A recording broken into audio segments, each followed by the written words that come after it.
সন্ত্রাস করেছে, যারা এফেক্টেড, যাদের মাথা পেটেছে, যাদের ঘর বাড়ি পুড়িয়েছে, যাদের পুকুরে বীজ দিয়েছে, যাদের ধান চাষ করতে দেয়নি, তারা বলছে আমাদেরটাও বন্ধ করুন, ওদেরটাও বন্ধ করুন। কোথায় গিয়ে দাঁড়িয়েছে?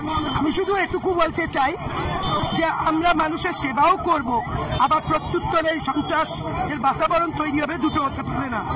দেখুন, আমি বলি কি যে 2021-এ যারা ভুলতে পারেনি, 77-এ গিয়ে ঠেকেছে, 30 হয়নি, 12-তে গিয়ে ঠেকেছে। জেলা পরিষদ আমার, পঞ্চায়েত সমিতি আমার, পঞ্চায়েত আমার, রাজ্য আমার।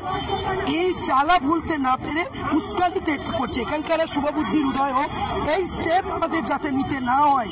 আমি এখানকার ভারতীয় জনতা পার্টির যারা আছেন তাদেরকে বলবো যে শুভবুদ্ধির উদয় হোক, আপনারা এই সন্ত্রাসের পরিবেশ ছেড়ে উন্নয়নের পাশে। আমি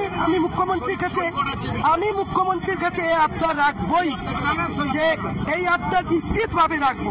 দেখুন, আমরা যখন নবান্নের স্টাইপেন্ড গুলো চাই এমএলএদের সই করতে হয়, ঠিক কি ভুল কি হচ্ছে ঠিক সেইভাবে আমার পঞ্চায়েত তো গভর্নমেন্টে দিই, পঞ্চায়েত সমিতি, জেলা পরিষদে প্রতিনিধির দ্বারা সই করে এই কাগজ পৌঁছক, তারপর আসুক। আমি আপনার